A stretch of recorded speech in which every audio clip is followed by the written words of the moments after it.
আলাইকুম। আমি একদিন আগে মাছগুলো নিয়ে এসেছিলাম। সেই মাছগুলো আজকে আমি বেগুন দিয়ে আলু দিয়ে রান্না করব, সেটা আপনাদের সাথে শেয়ার করার জন্য আমি এখন মাছগুলা ভেজে নিব। দেখেন আমার মাছগুলা মোটামুটি বড়ই আছে, প্রত্যেকটার মধ্যে ডিম আছে।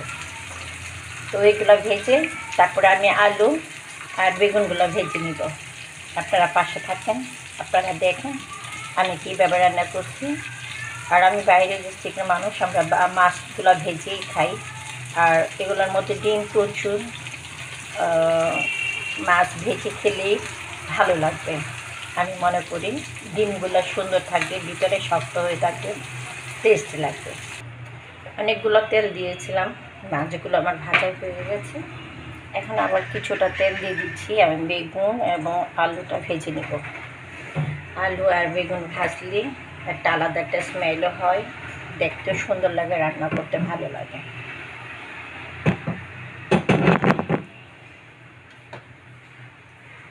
তো এখানে আমি কিছুটা লবণ দিয়ে দিচ্ছি।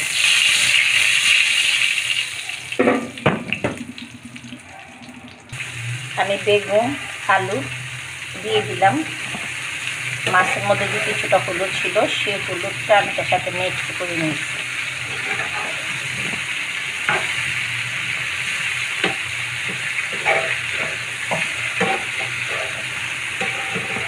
আজকে ওয়েদারটা তো খুব ভালো আছে।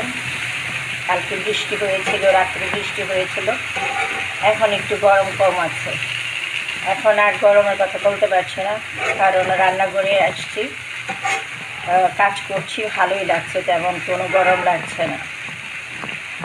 তো এটি একটু ভাজা হোক, আপনাদের মাঝে আবারও ফিরে আসছি।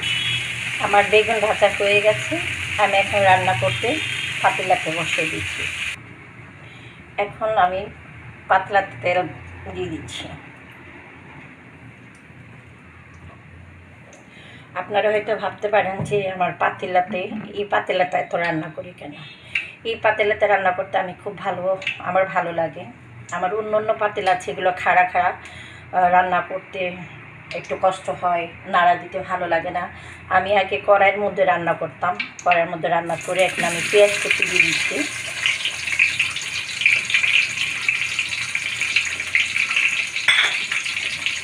আমি মাছগুলো ভেজেছি, বেগুন আলু ভেজেছি।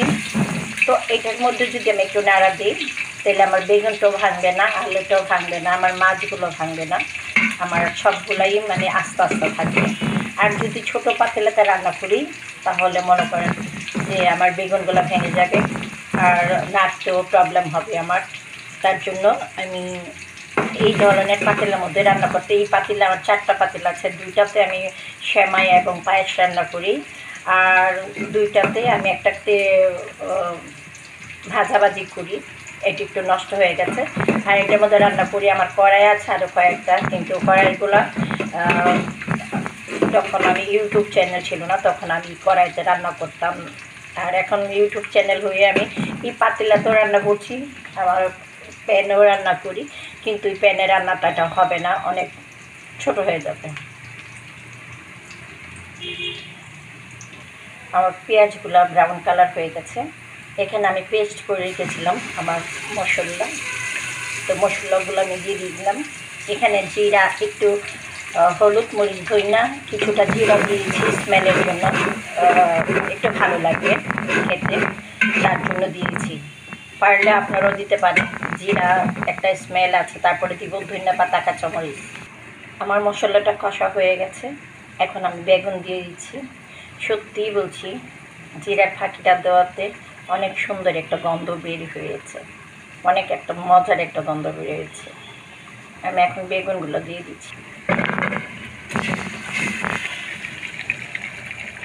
প্রচুর পরিমাণ তেল আছে প্যানের মধ্যে, কত সুন্দর কালার এসেছে। এখন আমি এই যে মাছগুলো ভেজে রেখেছিলাম, মাছগুলো আমি উপর দিয়ে ঢেলে দিচ্ছি।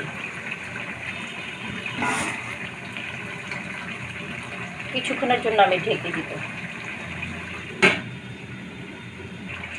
এটার মধ্যে অনেক তেল জমে আছে, এটা ধুয়ে আমি পানিতে দিয়ে দিচ্ছি।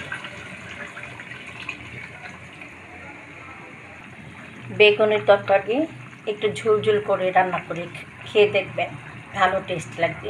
এখন আমার কাঁচামরিচ ধনিয়া পাতাগুলো দিয়ে দিচ্ছি। এক হলো জিরার স্মেল, আর একটা হলো ধনিয়া পাতা এবং কাঁচামরিচের গন্ধ, খুব টেস্ট লাগবে। তো এখানেই আমার রান্নাটা কমপ্লিট হয়ে যাচ্ছে। আমার বেগুন তরকারি যদি আপনাদের সুন্দর লাগে বা ভালো লেগে থাকে তাহলে লাইক কমেন্ট করে দেবেন। আর বাবুর্চিটা তো জানেন যে অল্প চাল হলেও তারা বড় পাতিলাতে রান্না করে, কেন ঝরঝরা হওয়ার জন্য। তো আমার মাছ এবং আলু বেগুন কি সুন্দর কালার চলে এসছে। তো আপনারা ভালো থাকেন, সুন্দর থাকেন, সুস্থ থাকেন। আসসালামু আলাইকুম রহমতুল্লাহি ওয়া বারাকাতুহু।